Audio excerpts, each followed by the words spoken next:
불교 강좌 부처님의 향기를 느껴보는 이 시간, 한국명상원 묘원법사와 함께 12연기와 윗바사나 명상법에 대해서 배웁니다.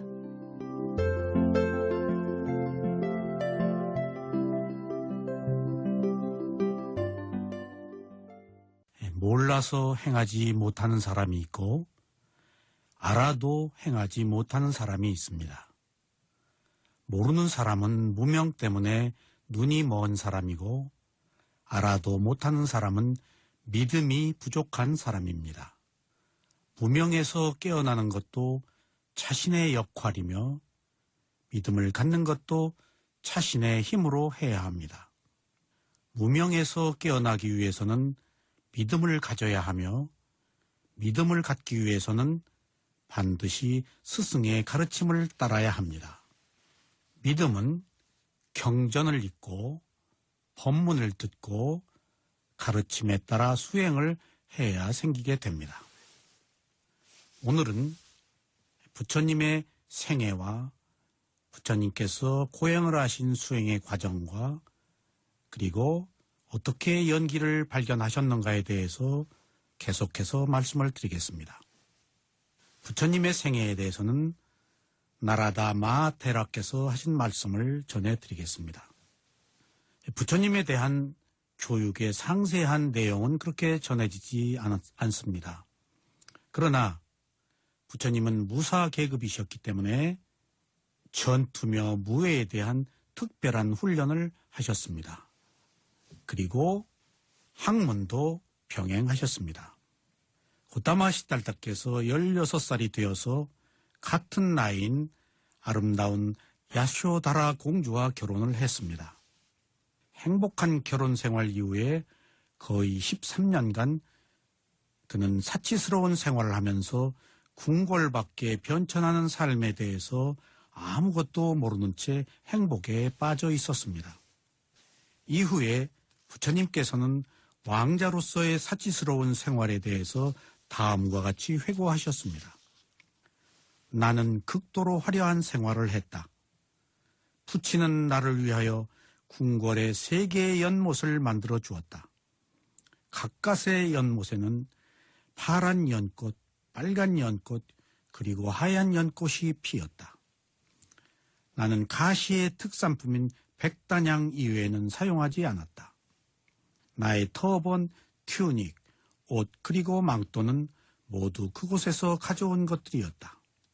낮과 밤으로 내가 더위, 추위, 먼지, 이슬의 영향을 받지 않도록 나의 머리에는 항상 백산이 드리워져 있었다.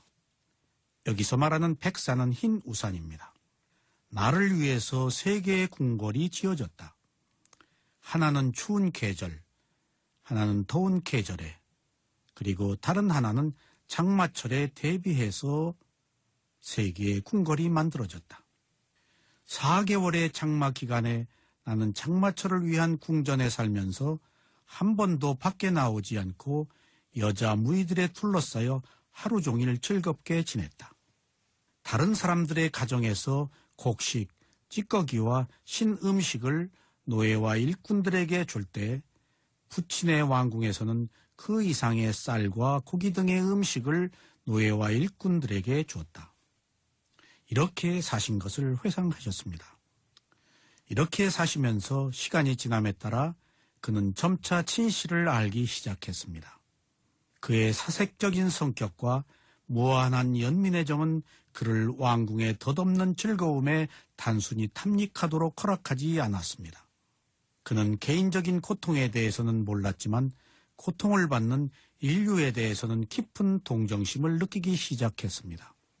안락과 번영의 가운데에서도 그는 보편적인 고통을 깨닫기 시작했던 것입니다. 히타르 태자는 이렇게 생각하였습니다. 내가 이러한 본능적인 삶을 살아가면서 나는 나고 늙고 병들고 죽고 괴롭고 또 번뇌와 고통을 당해야만 하는가? 만약 내가 이러한 본능적인 것들에 지배된다면 어떻게 이러한 것들의 무의미를 깨달아서 완전한 자유인 열반에 이르를 수가 있겠는가? 세속적인 생활은 속박되고 제한되어 있고 투쟁의 연속이다. 그러나 출가자의 삶은 드넓게 열려있는 하늘과 같다. 세속에 살면서 모든 면에서 완벽하고 청정한 삶을 살아가려는 것은 너무나 어렵다. 이렇게 회상했습니다. 어느 화창한 날에 그는 바깥 세상을 보려고 궁궐 밖으로 나갔습니다. 그런데 여기서 그는 삶의 진실한 면을 직접적으로 접촉하게 되었습니다. 궁궐에 제한된 영역 안에서 그는 인생의 장미꽃 모습만 보았습니다. 그러나 어두운 면, 인류의 공통적인 면은 의도적으로 베일에 가려져 있었던 것입니다. 마음속으로만 생각해왔던 것을 처음 생생하게 현실로 보게 되었습니다. 그는 공원으로 가는 도중에 그의 관찰력이 있는 눈으로 늙은 사람, 병자, 시체, 거룩한 고행자의 이상한 모습들을 차례로 목격하게 되었습니다.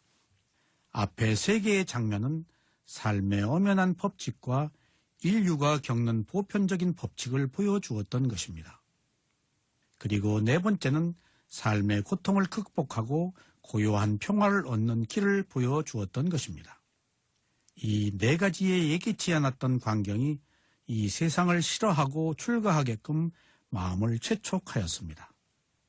그는 감각적 즐거움의 무가치를 깨달았고 진리와 영원한 행복을 찾아서 속세를 떠나기로 결심하였던 것입니다. 사색에 잠기면서 마지막 결정을 내리고 막 공원을 떠나려고 하는 순간 아들이 태어났다는 소식이 전해졌습니다. 그러나 기대했던 것과는 달리 그는 기뻐하지 않았습니다. 오히려 가장 소중하고 유일한 자식을 하나의 장애로 간주했던 것입니다. 평범한 아버지라면 이 즐거운 일을 환영했을 것입니다. 그러나 시다르타 태자는 장애가 태어났구나, 속박이 생기는구나 라고 소리쳤습니다. 이때의 장애가 라훌라입니다. 그래서 할아버지이신 정반왕은 어린 손자를 라훌라라고 이름을 지었습니다.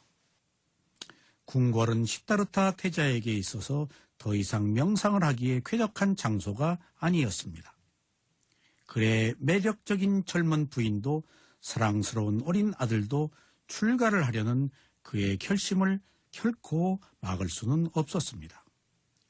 그에게는 성실한 남편이나 아버지 또는 심지어 왕 중의 왕이 되는 것보다도 더 중요하고 유일한 역할은 무한히 하게 될 운명이 지워지는 것이었습니다.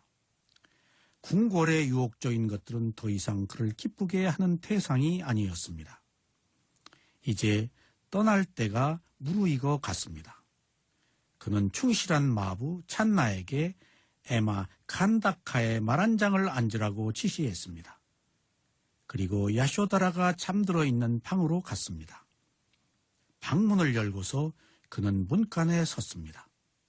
그리고 깊은 잠에 빠져 있는 아내와 자식을 침착한 시선으로 바라보았습니다. 사랑하는 두 사람을 놔두고 떠나려는 순간에 둘에 대한 강한 연민의 정이 그의 마음속에 강하게 일어났습니다. 그리고 이와 함께 고통받는 인류에 대한 연민의 정도 강하게 일어났습니다. 그는 부인과 자식이 풍족한 여건 속에서 잘 보호받고 있다고 생각했기 때문에 그들이 속세에서의 행복한 미래에 대해서 걱정하지 않았습니다. 그가 출가하는 것은 그들을 덜 사랑하기 때문이 아니라 인류를 더 사랑하기 때문이었습니다. 모든 것을 뒤로 남기고 그는 홀가분한 마음으로 한밤중에 궁궐을 몰래 빠져나가서 어둠 속에서 달려서 먼 길을 갔습니다. 그는 홀로 외롭게 아무것도 가진 것이 없이 진리와 평화를 찾기 위해서 떠났습니다. 이렇게 해서 그는 이 세상을 포기하고 출가를 한 것입니다. 이것은 세속적인 생활을 다 살아온 늙은이의 포기가 결코 아니었습니다. 그리고 뒤에 아무것도 남길 것이 없는 가난한 자의 포기도 아니었습니다. 이것은 젊음의 열정과 풍부한 부와 번영을 갖고 있는 역사상 그 누구와도 견줄 수 없는 왕자의 포기였습니다. 이렇게 나이 29세 시다르타 태자는 역사적인 여행을 떠났습니다. 그는 먼 곳으로 떠났습니다. 아노마 강을 건너서 그는 뚝에서 쉬었습니다. 여기서 머리와 수염을 깎고 자신의 장신구와 의복을 찬나에게 건네주면서 왕궁으로 돌아가서 고행자의 노란 가사를 걸치고 스스로 어려운 생활을 할 것이라고 전하라고 말했습니다. 한때는 부족한 것이 없이 살던 고행자 시다르타는 이제 돈 한 푼 없는 방랑자가 되어서 사람들이 주는 자그마한 보시에 의해서 살아갔습니다. 그에게는 일정한 거주처가 없었습니다.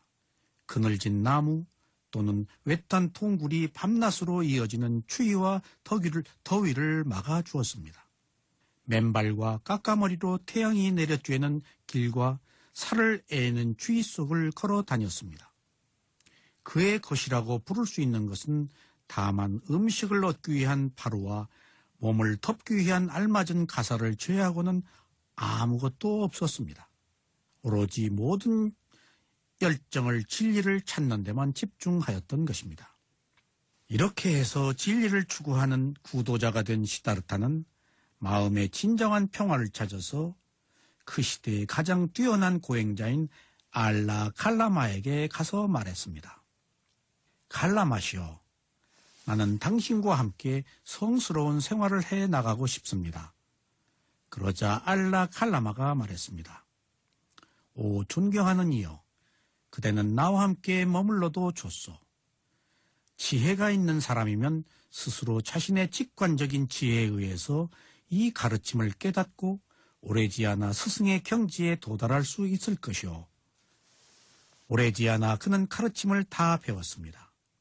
그러나 이것은 그에게 조금도 최고의 진리의 깨달음을 가져다 주지 못했습니다. 그래서 그는 생각하였습니다. 알라 칼라마는 나는 스스로 깨닫고 그 얻은 상태에서 계속 머문다 라고 말했습니다. 이것은 단순히 믿고 있기 때문만은 아닌 것 같다. 알라 칼라마는 이 교리를 이해하고 증득하면서 살고 있음에 틀림없다. 그래서 그에게 가서 말하였습니다. 알라 칼라마시오, 당신이 스스로 직관적인 지혜로 깨닫고 얻은 경지가 어느 정도입니까? 그러자 알라 칼라마는 깊은 선정의 단계인 무색계를 그에게 알게 해 주었습니다. 그는 다시 생각하였습니다. 알라 칼라마에게는 확신, 근면, 정진, 노력, 선정, 집중, 그리고 지혜가 있다. 나도 이러한 것들을 닦아야겠다. 알라 칼라마는 스스로 깨닫고 그 얻은 상태를 유지한다고 말했다. 나 또한 그 경지를 깨닫기 위해 노력한다면 될 것이다. 이렇게 생각했습니다. 그리고 오래 가지 않아서 그는 자신의 직관적 지혜로 그 법을 깨닫고 몸소 증득하는 경지를 얻었습니다. 그러나 이것도 결코 그에게는 최고의 진리의 깨달음을 가져다 주지는 못했습니다. 그는 알라 칼라마에게 가서 다시 말했습니다. 알라 칼라마시오, 이것이 그대가 말한 스스로의 지혜에 의해서 깨닫고 그 얻은 상태에 머무는 최고의 경지입니까? 그렇다면 친구시여, 나 또한 이 법의 최상의 경지를 깨닫고 그 얻은 상태에 머물러 있습니다. 이렇게 말했습니다. 질투심이 없는 스승은 그의 뛰어난 제자가 성공했다는 말을 듣고 매우 기뻐했습니다. 그리고 그는 그를 자신의 동등한 수준으로 올려놓고 존경하면서 말했습니다. 기쁩니다, 친구여. 우리는 너무도 기쁩니다. 우리는 당신 같은 거룩한 고행자를 존경합니다.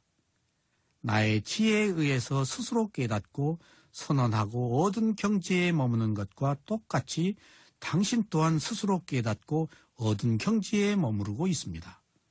그리고 당신 스스로 지혜에 의해서 깨닫고 그 상태에 머무르는 경지를 나도 나의 지혜에 의해서 스스로 깨닫고 선언하고 그 경지에 머무르고 있습니다.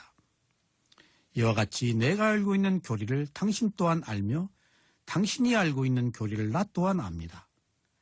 나와 마찬가지로 당신도 그렇습니다. 당신과 마찬가지로 나도 그렇습니다. 그러나 친구시여, 이리 오십시오. 우리들이 구도의 토반이 되는 게 어떻겠습니까? 그러나 고행자 곧다마는 단지 높은 정신적 집중의 단계로 이끌 뿐이지 괴로움을 혐오하게 하고 괴로움에 초연하게 하여 괴로움을 치멸하게 하는 평온함, 통찰, 깨달음을 그리고 열반을 이끌지 못하는 수련과 교리에 만족할 수 없었던 것입니다. 그래서 그는 그 스승을 떠나기로 하였습니다. 그가 고타마 시달타를 원했지만은 그는 더 높은 지혜를 향해서 스승을 떠날 수밖에 없었습니다. 여러분, 여기서 말하는 알라 칼라마는 무색계 삼선정을 얻은 당대의 최고의 스승이셨습니다.